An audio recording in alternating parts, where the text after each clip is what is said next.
She actually believed it. I told her that, frankly, she just didn't fit the part. Some people simply lack any discipline. It was absolutely hilarious. I wish I had been there to see it. And then he had the nerve to ask for more. I have been walking toward things my whole life. Toward the scholarship, toward the degree, toward the job listing that said, executive assistant, private sector, compensation competitive, discretion required, toward the interview, where a man with shoulders like a cathedral and eyes like a winter harbor looked at my resume for 3 seconds and said, "Can you manage a life that doesn't belong to you without making it yours?" And I said, "I've been managing things that don't belong to me since I was 12, Mr. Castorelli. That's what women like me do." He hired me before the sentence finished. 2 years, 730 days of walking toward his desk at 7:14 a.m. with coffee. Black, 1 sugar, served in the gray ceramic mug because he doesn't like the white ones, but has never told anyone this and doesn't know. I know.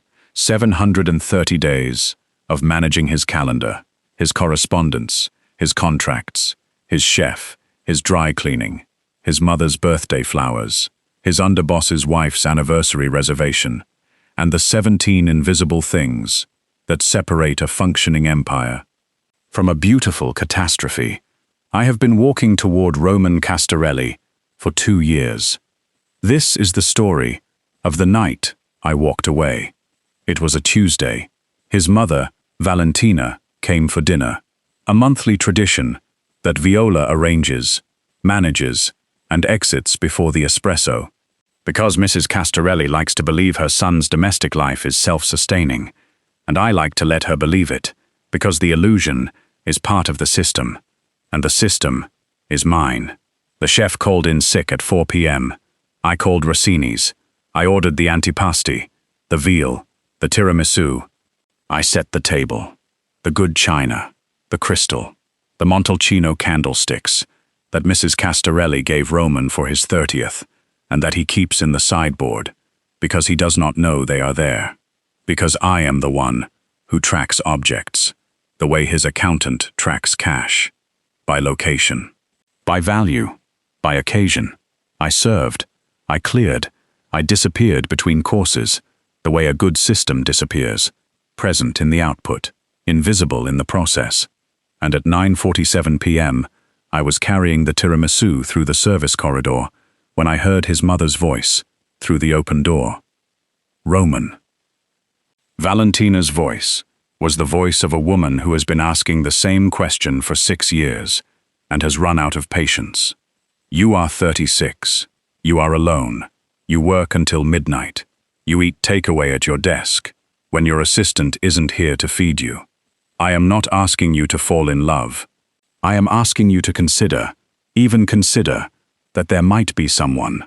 Mama, what about your assistant, the Serrano girl? My feet stopped. My hands did not move on the tray. The tiramisu sat, perfectly level.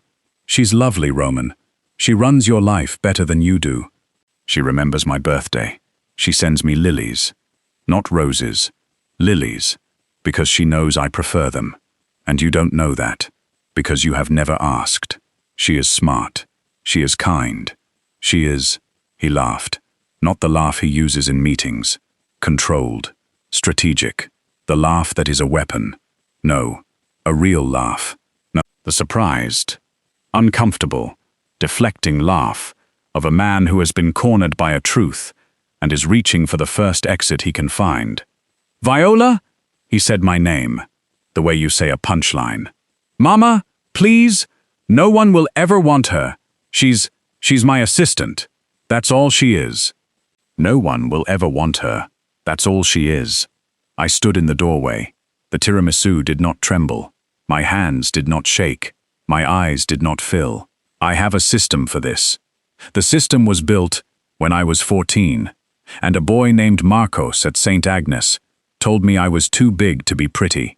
And my grandmother, Abuela Rosa, who ran a bakery in the Bronx for 31 years and made bread that people crossed boroughs for, She took my face, in her flower-dusted hands, and said, Mija, una mujer que se va de un hombre que no la ve, no se está yendo, está llegando, a sí misma. A woman who walks away from a man who doesn't see her is not leaving. She is arriving at herself. I set the tiramisu on the sideboard. I placed the serving spoon at the correct angle. I walked out through the service entrance, past the kitchen, past the staff parking, into my car. I drove home. I did not cry. I sat at my desk, in my studio apartment in Astoria, and I typed a resignation letter, single page, 12-point, Times New Roman, 2 weeks' notice, effective immediately. And the next morning, at 7:14 a.m., I placed it on his desk, beside the coffee, black, 1 sugar, gray ceramic mug, and I went back to my desk, and I began to work, because Viola Serrano does not do less than excellent, not even on the way out. Before I tell you what happened when he read it, I want you to answer. If a man you've silently built your world around for 2 years says no one will ever want her, about you, at a dinner table, to his mother, while you're standing in the doorway holding the dessert you arranged because his chef was sick, do you stay and let the sentence become part of the architecture, or do you walk away, steady, unhurried, the way a woman walks when she has decided that being excellent for someone who doesn't see excellence is a form of self-harm she is no longer willing to practice? Tell me now. I'll ask again, at the end. Let me tell you about the 2 years before the sentence. I was 26 when I applied. I had a degree in business administration from Hunter College, 4 years of executive support experience at a midtown law firm, and my grandmother's work ethic, which is not something you put on a resume, but is the thing that separates the people who do the job from the people who become the job. Roman Castorelli interviewed me in a room that smelled like leather and authority. He asked 3 questions. The first was about confidentiality. The second was about scheduling conflicts. The third was, if I give you an instruction that contradicts the instruction I gave yesterday, what do you do? I execute today's instruction, and I keep yesterday's on file, in case you change your mind again tomorrow. He looked at me for 4 seconds, not at the portfolio, not at the degree, at me. The way you look at a piece of infrastructure, you are deciding to build on, assessing load-bearing capacity, assessing whether the foundation will hold. Start Monday, he said. I started Monday, and I did not stop, for 730 days. I learned his coffee in the first week, the gray mug, the sugar, the timing. I learned his schedule in the first month, the meetings he takes, the meetings he delegates, the meetings he cancels at the last minute, because the real meeting is the one that happens in the car, on the way to the building. I learned his moods in the first quarter, the jaw when he's angry, the stillness when he's thinking, the silence when he's made a decision. He hasn't announced yet. I learned his mother's flower preference in month 4, lilies, not roses. I learned his underboss Marco's wife's restaurant preference in month 6, Cipriani, not Nobu.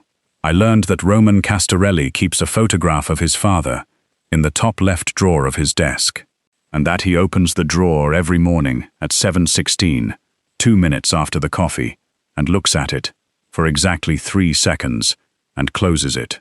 I have never mentioned this. I will never mention this. I learned every room he enters, and every room he avoids, and every surface he touches, and every surface he won't. I became the map of his life, and in 2 years, he did not learn a single thing about mine. Not my address, not my commute, not my grandmother, not the fact that I take the stairs, because the elevator makes me claustrophobic, and I have been taking stairs my entire life, and I am fast on them. Not the fact that I stay until 10 p.m. most nights, because the accounts don't reconcile themselves, and the contracts don't file themselves, and the restaurant reservations don't confirm themselves. I was the system. The system ran. And the man who depended on the system every hour of every day looked at his mother across a dinner table and said, "That's all she is."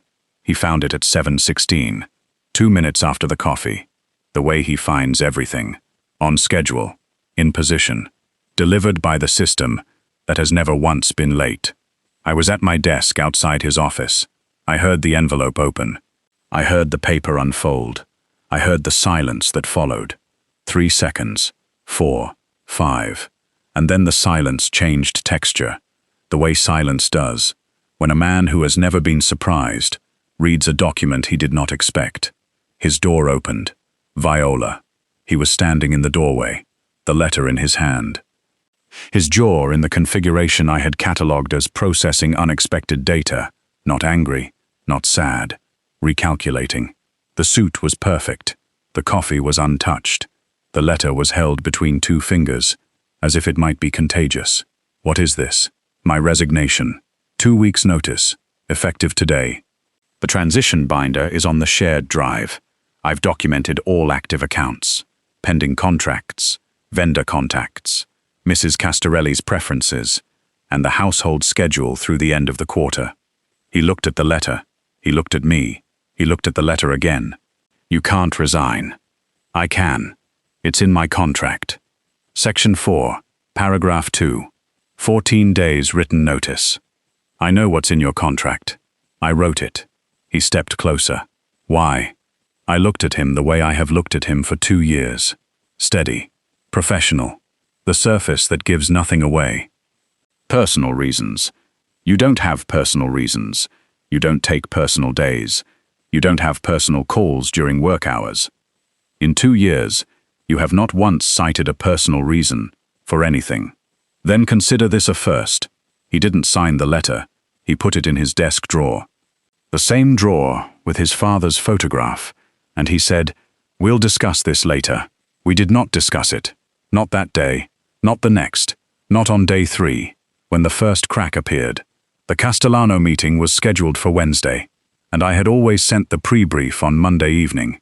And the pre-brief was sent, on time, complete, because I do not do less than excellent, even on the way out. But Roman read it, and for the first time in 2 years, he noticed that the pre-brief existed, because for the first time in 2 years, he was paying attention to the infrastructure instead of the output. That is the thing about invisible labor. You don't see it until it's leaving. Day 4. The restaurant reservation for Marco's wife was at 7:30. It should have been at 8. I had always made it at 8, because Marco's wife finishes her Pilates at 7:15 and needs 45 minutes. Roman didn't know this. He made it at 7:30. Marco's wife was late. Marco was annoyed. Roman was confused, because the system had always worked, and the system was still technically in the room, but the system had stopped filling in the margins, and the margins, it turned out, were where all the competence lived. Day 6, the chef returned. He made dinner. The Montalcino candlesticks were not on the table, because I had always placed them, and no one else knew where they were. Roman ate dinner by overhead light. The food was the same. The room was different. He couldn't articulate why. Day 8, Valentina called. Not Roman. The office. She asked for me. "Viola, dear, Roman says you're leaving." "Yes, Mrs. Castorelli. 2 weeks' notice." "May I ask why?" I paused. 1 beat. "It's time." "I see." She was quiet for a moment. "He doesn't know what he said, does he?" My breath caught. She knew. She was at the dinner. She saw my face when I set the tiramisu on the sideboard. She's a mother. Mothers read doorways, the way I read schedules. For what's missing? It doesn't matter what he said, Mrs. Castorelli. It matters very much, Viola, and he will realize it. But it may take him longer than you have patience for. My patience ended on a Tuesday. "Have a lovely day, Mrs. Castorelli. The lilies for your birthday have been pre-ordered through next year. They're on account at Floriana's on Madison." I hung up, and for the first time in 14 days. My eyes stung, not because of the sentence, because of the lilies, because I had pre-ordered lilies for a woman whose son thinks no one will ever want me, and I had done it because it's the right thing to do. And doing the right thing for people who don't see you is the specific, exhausting, beautiful burden that women like me carry until we set it down. I was setting it down. Day 10. He watched me leave. I know this, because the elevator is at the end of the hallway, and the hallway has glass partitions, and glass reflects, and in the reflection, I saw him standing in his doorway, with the letter in his hand, watching me walk the 37 steps from my desk to the elevator, and his face was doing something I had not catalogued in 2 years of cataloguing his face. I did not look back. Looking back is negotiation. Walking away is grammar. Day 11. He brought me coffee. At 7:14 a.m., Roman Castorelli walked out of his office, carrying a grey ceramic mug, black, 2 sugars, because he doesn't know I take 2, and set it on my desk without a word. He went back into his office. He closed the door. I looked at the coffee. 2 sugars. Wrong, but right. The grey mug. The time. 7:14. He was learning the system by trying to run it backward. He was learning what I did by trying to do it, and he was failing. The sugar was wrong. The temperature was low. The mug had a small chip on the handle. That I would have retired 3 months ago, but the failure was not the point. The point was that a man who has never made coffee for another person was standing in a kitchenette at 7:10 a.m. trying to replicate the one constant in his morning, because the one constant had given notice, and the morning no longer made sense without her. I drank the coffee, both sugars, the chip, all of it. Day 12, 10:07 p.m., 2 days left. I was finalizing the transition binder, 243 pages of documented systems, annotated contacts, scheduling protocols, and a section I titled, Notes, Undocumentable. That contained everything I couldn't teach a replacement. The grey mug, the drawer at 7:16, the specific pause Roman takes before saying no. That means he wants to say yes. The way he straightens his cuffs when he's about to lie.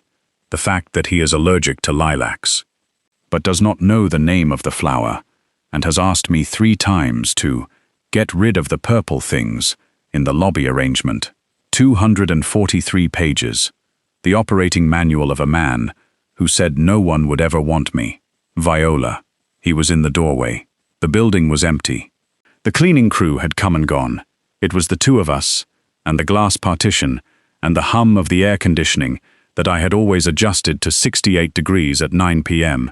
because he runs warm when he's working late, but has never told anyone this. Mr. Castorelli, it's 10 o'clock. I'm aware. You're still here. I have 2 days left. The transition binder isn't complete. You're writing a transition binder.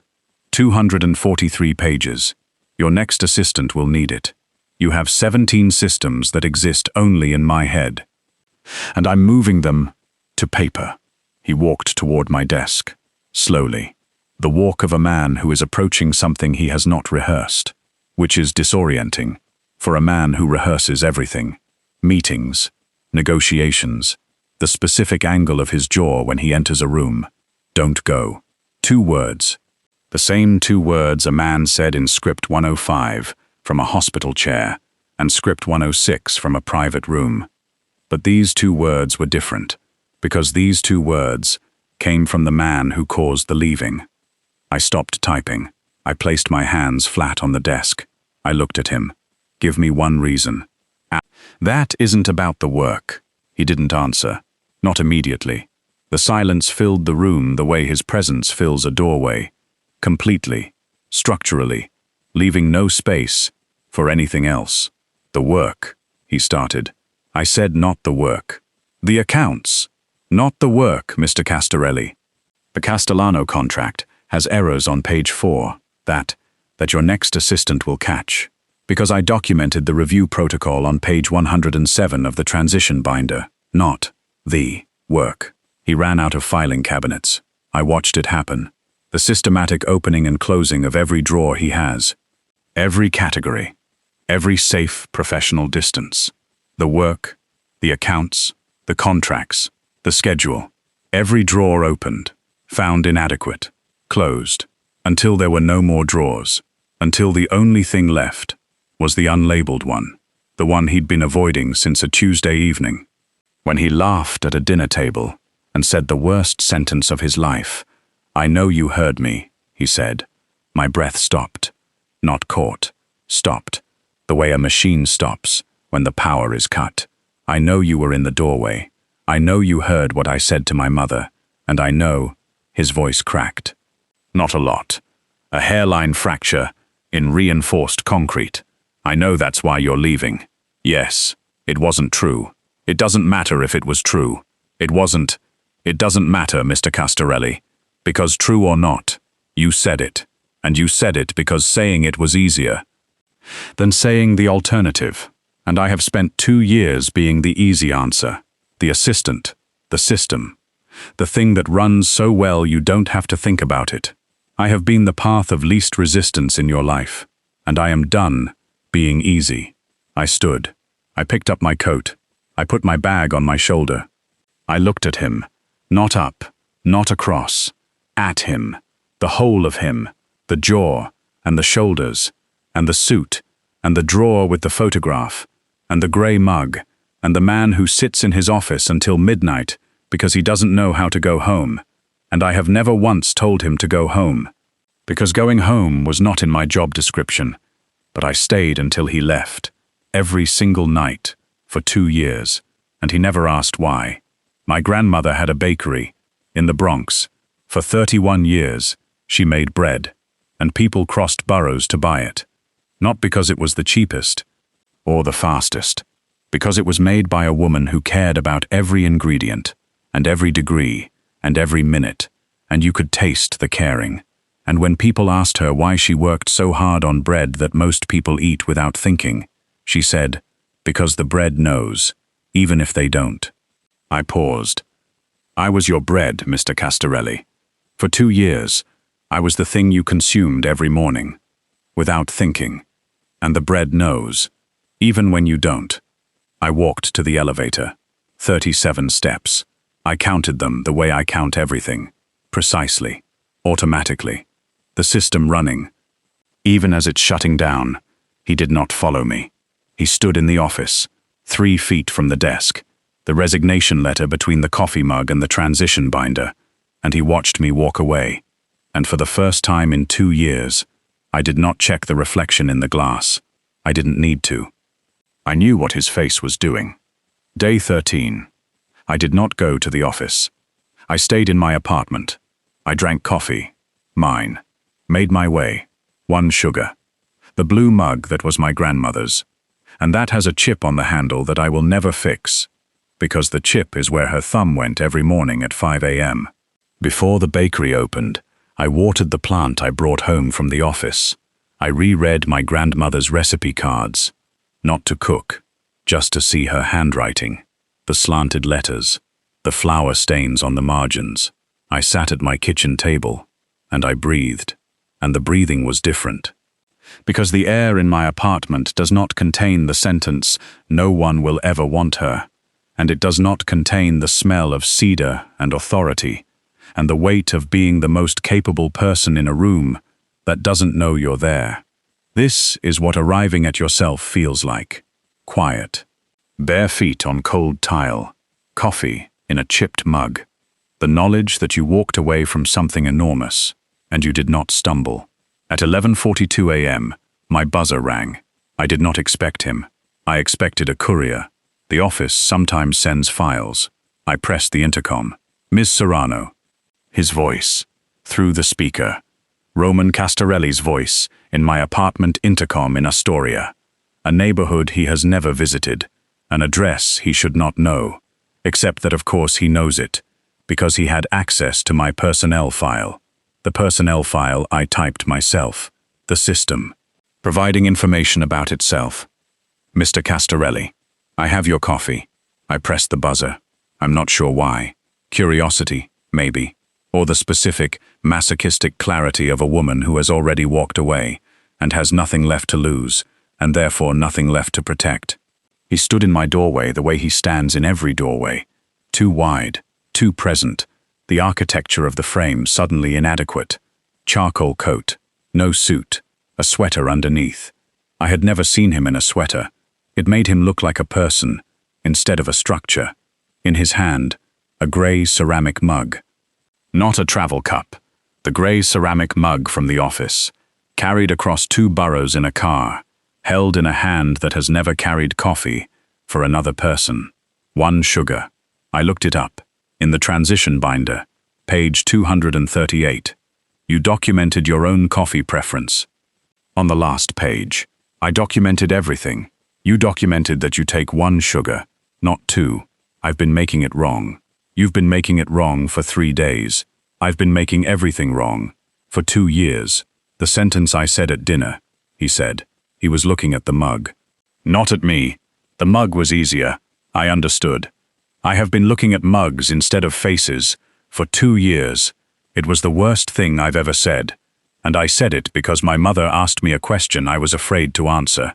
She asked if I had thought about you. And I had. For 2 years, Viola. I had thought about you. Every morning at 7:14. Every evening at 10 p.m. when you were still at your desk. Every time you walked past my office and adjusted the thermostat because you knew I was warm. Every time you anticipated the thing I needed before I needed it. I thought about you. And the thinking terrified me because you are not something I can manage. You are not a contract or a schedule or a system. You are. He stopped. His jaw worked. The mug trembled once in his hand. And a man whose hands are steady enough to sign documents that rearrange industries trembled holding a coffee cup in a doorway in Astoria. You are the thing that's been running my life for 2 years. And I said no one will ever want her because the alternative, the truth, was I want her. And I don't know how to say it. And I am the kind of man who breaks things instead of building them. And you are the most carefully built thing I have ever encountered. And I was afraid to touch you, because I was afraid I would break you. You didn't break me. You underestimated me. Those are very different injuries. Which one heals? Both. One of them takes longer. He held the mug out. 1 sugar. The right temperature. I could tell by the steam. He had learned. Not from me. From page 238. From the document. From the system I built to survive my own leaving. I didn't sign the letter, he said. I noticed. I'm not going to sign it. That's not how resignation works, Mr. Castorelli. Roman. He said his own name the way he said mine, like a word he was learning to use for the first time. My name is Roman, and I am standing in your doorway in Astoria, with a coffee mug I carried across 2 boroughs, because I don't know how to say what I should have said at the dinner table. When my mother asked about you, what should you have said? I should have said, everyone will want her, and I want her first, and I have been too much of a coward to say it. The mug was between us. The threshold was between us. The sentence was between us. The old one, the wrong one, the one that started everything, and the new one, I want her first, was between us too, and the space between the 2 sentences was 2 years wide, and 37 steps long, and 1 doorway short. I'm not coming back to the office, I said. I know. You can't buy this, Roman. You can't schedule it. You can't put it in a contract and have me sign it beside the coffee clause. I know. My grandmother would tell you that the bread knows, even when you don't, and you didn't know, for 2 years. I know. He looked at the mug. He looked at me. But I'm learning. Page 238. I unfolded my arms. I took the mug. 1 sugar. The right temperature. The grey ceramic, carried across 2 boroughs by a man who has never carried anything for anyone. You can come in, but you're not sitting until you tell me what page the lilies are on. Page 112. Floriana's on Madison. Your note says she prefers the Stargazer variety. Order 3 weeks in advance. Always include a card in your handwriting, not typed. You read the whole binder. I read it twice. He stepped across the threshold. You documented everything, Viola. Except the one thing that mattered. What's that? You never wrote down what you needed. In 243 pages about my life, there is not a single line about yours. I looked at the coffee. I looked at the man. I looked at the doorway he had just crossed. The threshold between the world where I was his assistant and the world where I was the woman who walked away and came back. And the coming back was on her terms, not his. Then I guess you'll have to ask. I'm not going to tell you what he asked, not yet. That's for next time. But I'll tell you this. The resignation letter is still in his drawer, beside his father's photograph. He didn't sign it. He didn't shred it. He kept it. The way you keep the receipt for the most expensive lesson you've ever learned. And on my kitchen counter, beside my grandmother's blue mug, there is a gray ceramic mug with a chip on the handle. His mug. In my apartment. And every morning at 7:14, I drink from it. 1 sugar, the right temperature. And the bread knows. If you are the woman who has been invisible, the woman who builds systems and carries trays and orders the lilies, and stays until 10 and walks the 37 steps to the elevator alone every night. I made this for you. Hit subscribe. Share this with the woman who walked away from someone who didn't see her, and tell me, did you pick stay or walk away? Because my abuela Rosa would have picked walk away. And she would have opened the bakery the next morning at 5 a.m. and the bread would have been perfect. Because the bread always knows. New story every week. Hit the bell. And if you want to know what Roman asked when he sat down in my kitchen, you'll have to come back for that.